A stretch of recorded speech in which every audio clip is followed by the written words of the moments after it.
அறிவோமா ஆன்மீகம் YouTube channel வியூவர்ஸுக்கு வணக்கங்கள்.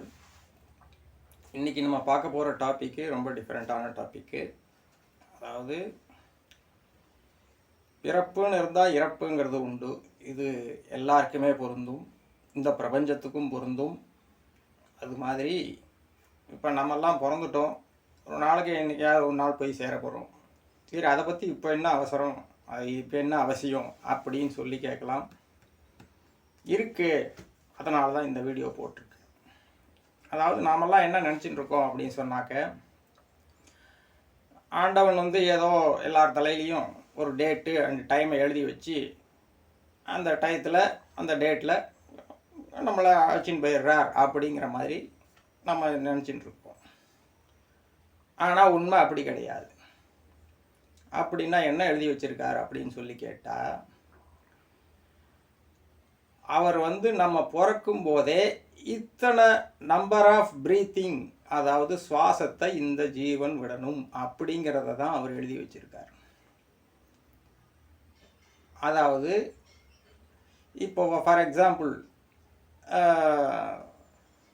ஒரு ப்ரீத்திங்க்கு எவ்வளோ ஒரு ஆவரேஜாக ஒரு ஒரு ஒரு 25-30 வயசு மதிக்கத்தக்க ஒருத்தர் ப்ரீத்திங் பண்ணுறதுக்கு உள்ளே இழுக்கிறதுக்கு 2 செகண்டு, விடுறதுக்கு 2 செகண்ட், அப்போது ஒரு ப்ரீத்துக்கு 4 செகண்ட் ஆகுது. அப்போது ஒரு நிமிஷத்துக்கு 15 ப்ரீத்திங் நடக்கும். இதையே அப்படியே ஒரு மணி நேரத்துக்குன்னா 900, இப்படியே கணக்கு பண்ணின்னு போகலாம்.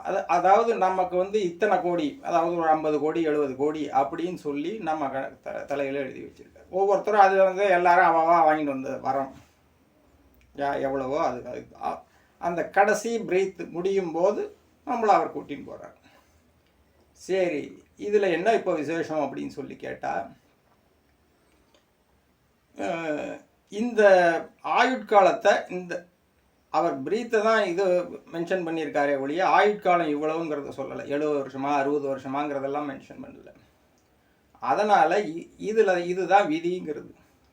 இந்த விதியை நம்ம மதியால் எப்படி மாற்றிக்கலாம் அப்படிங்கிறது தான் இதில் பார்க்க போகிறோம்.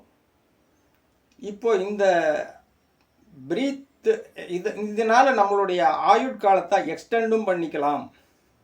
அதாவது மெதுவாக மூச்சு விட்டோம் அப்படின்னு சொன்னாங்க. இந்த ஒரு நிமிஷத்துக்கு 15 பிரீத்துன்னு சொன்னேன். இதே ஒரு நிமிஷத்துக்கு 10 பிரீத்து 8 பிரீத்து அப்படின்னு விட்டோம்னாக்க இன்னும் கொஞ்சம் குறைச்சிக்கலாம். ஆச்சா, அப்போது நம்மளுடைய ஆயுள் காலம் இன்னும் எக்ஸ்டெண்ட் ஆகும். சரி, யாருக்கு இதில் சீக்கிரம் குறைஞ்சி போகிறது அப்படின்னு சொல்லி கேட்டேன். இந்த படபடப்பாக இருக்காங்க இல்லையா, டென்ஷன் ஆகுறது, எப்போ பார்த்தாலும் டென்ஷன் ஆகுறது, கோவத்தில் கத்துறது, இதனாலெல்லாம் நிறையா மூச்சுகள் வெளியே போகும். அப்போது அவங்க தே ஆர் ப்ரீபோனிங் தேர் லைஃப்ஸ். அவங்க ப்ரீத் சீக்கிரமாக வெளியில் வேஸ்ட் ஆகிறதுனால சீக்கிரமாக அவங்களுக்கு அந்த ஆயுள், அந்த ப்ரீத்திங் முடிஞ்சு போயிடுது. இதே நம்ம இப்போ யோகா, மூச்சு பயிற்சி, பிராணாயாமம் அப்படிங்கிற நல்ல விஷயத்தெல்லாம் பண்ண ஆரம்பித்தோன்னாக்க இந்த ஆயுளை நம்ம எக்ஸ்டெண்ட் பண்ணிக்கிறதுக்கும் சான்ஸ் உண்டு. சில சித்தர்கள்லாம் 500 வருஷம் வாழ்ந்தார், 1000 வருஷம் வாழ்ந்தார் அப்படின்லாம் சொல்லுவாங்களே, அவங்களுக்கெல்லாம் ஒரு பிரீத்து, அதாவது நான் 4 செகண்டுக்கு ஒரு பிரீத்துன்னு சொன்னேன். அவங்கெல்லாம் ஒரு பிரீத்துக்கே ஒரு தடவை உள்வாங்கி வெளியில் விடுறதுக்கே கிட்டத்தட்ட 1 வருஷ காலம் ஆகுமா. அந்த மாதிரி அவங்க தே ஹேவ் ப்ராக்டிஸ்ட் தெம்செல்ஸ். அதனால் அவங்களுடைய ஆயுட்காலம் போயிட்டே இருக்கு. அது மாதிரி ஸோ இந்த ஒரு விஷயத்தை ஞாபகத்தில் வச்சுட்டோம்னாக்க நம்ம லைஃப்பில் டென்ஷன் ஆகவே மாட்டோம். டென்ஷன் ஆகக்கூடாது, கோவப்படக்கூடாது. பக்கத்தில் இடியே விழுந்தாலும் கவலைப்படாமல் என்ன பிரச்சனை அப்படின்னு சொல்லி நிதானமாக பார்த்தோம் அப்படின்னு சொன்னோம்னா நமக்கு ஆயுட்காலம் எக்ஸ்டெண்ட் பண்ணுறதுக்கு சான்ஸ் உண்டு. சுவாமி யார்கிட்டையும் பாரபட்சம் காமிக்காமல் தான் அவங்களுடைய கர்மா விதிப்படி தான் எத்தனை கோடி மூச்சு பிரீத் அப்படிங்கிறத கொடுத்துருக்கார், நம்ம தலையில் எழுதியிருக்கார். இது பற்றி தெரிஞ்சது யாருன்னு கேட்டால் 2 பேர் தான். அது ஒன்று சுவாமி, இன்னொருத்தர் ஞானி. சுவாமிகிட்ட கேட்க முடியாது, நேரில் போய் கேட்க முடியாது. ஞானி தெரிஞ்சாலும் சொல்ல மாட்டார்.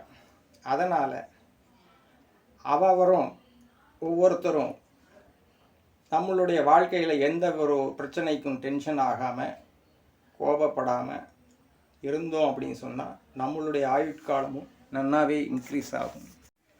இப்படி சொன்னதுனால உடனே அவரவரும் உடனே மூச்சை நிப்பாட்டி எதுவும் ட்ரை பண்ணி பார்த்துடாதீங்க. ப்ரீத்திங் உடனே நின்று போயிடும். அதனால் அப்படிலாம் விஷ பரீட்சை பண்ணப்படாது. இது தகுந்த குருக்கள், யோகா குரு, பிராணாயாமம்னா அந்த குருக்கள் கிட்ட தான் அதை முறையாக தான் கற்றுன்ட்டு தான் அதை செய்யணும் அப்படிங்கிறதையும் ரொம்ப ஸ்ட்ரிக்டாக சொல்கிறேன். பிராணாயாமம் இப்போ சந்தியாவந்தனம் பண்ணுறாங்கனாலே பிராணாயாமம் நிறையா வரும், அதில் அவங்களுக்கு வந்துடும். அதே மாதிரி மற்ற மூச்சு பயிற்சிகளும் யோகா குருக்கள்லாம் இருக்காங்க, அவங்கக்கிட்டேருந்து கற்றுக்கலாம். அந்த மாதிரி கற்றுன்ட்டு தான் அந்த இதை பண்ணணும். அப்போ தான் அதுக்கு வேல்யூ உண்டு அப்படின்னு சொல்லி இந்த வீடியோவை முடிச்சுக்கிறேன். அடுத்த வீடியோ இதை விட இன்னும் ரொம்ப முக்கியமான ஒரு வீடியோ. மறக்காமல் சப்ஸ்கிரைப் பண்ணுங்க, லைக் பண்ணுங்க, இன்னும் எல்லாருக்கும் ஷேர் பண்ணுங்க. அது அடுத்த வீடியோ அவ்வளோ ரொம்ப முக்கியமான வீடியோ. தேங்க்யூ.